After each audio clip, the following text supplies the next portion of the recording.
కొనియాడుతూ వికసనలో దళితుల బహుజన నాయకులైనటువంటి ఆ మహనీయుని శివను స్మరిస్తూ ఈరోజు జయంతి కార్యక్రమాన్ని నిర్వహించుకోవడం జరుగుతుంది. ఆయన మాజీ భారత ఉప ప్రధానిగా మరియు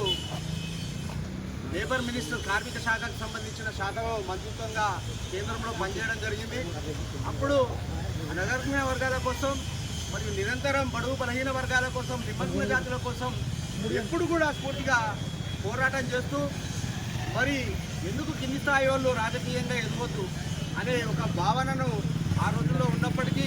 మిగతా రాజకీయ పార్టీలకు ధీటుగా అప్పుడున్న సందర్భంగా మరి దళితులను చిన్న వర్గాలైనటువంటి బహుజనులను బీసీలను అందరినీ కూడా పక్కకు పెడుతున్న సందర్భంలో ఆయన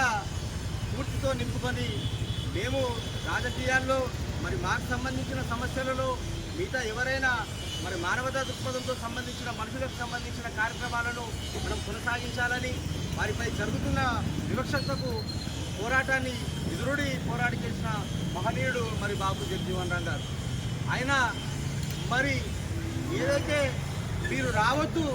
మరి చట్టసభలలో మీరు కూర్చోవద్దు, మరి ఎక్కడున్న వాళ్ళు అక్కడే ఉండాలి, మా కాళ్ళ కింద మీరు బతకాలనే విధంగా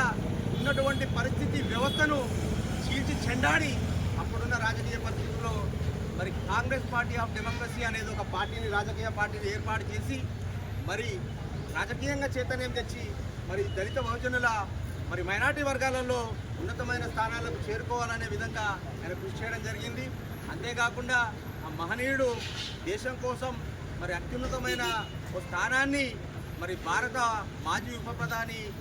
రావాలంటే ఎంత శ్రమించాలి, ఎంత కృషి చేయాలి, అది కూడా కింది స్థాయి నుంచి నిమగ్న స్థాయి నుంచి మరి పైకి రావాలంటే ఎంత ఒత్తిడి ఉందో వాళ్ళ మీద, మరి ఎన్ని విధాల విమర్శలు ఉన్నాయో అవన్నీ తట్టుకొని కూడా వాళ్ళు ఉన్నత స్థాయి చేరుకోవాలంటే కారణం ఏంటంటే నిరంతర ప్రయాణం, మరి ప్రజాసేవకు వాళ్ళకున్న అంకిత భావం. కాబట్టి అవన్నీ దృష్టిలో పెట్టుకొని ఇలాంటి మహానాయకుడు చేసినటువంటి సేవలను మరి మనం స్మరిస్తూ ఈరోజు బాబు జగజీవన్ గారికి నివాళులర్పించడం జరుగుతుంది. కాబట్టి జోహార్ బాబు జగజీవన్ రామ్ గారు, జోహార్ బాబు జగజీవన్ రామ్ గారు.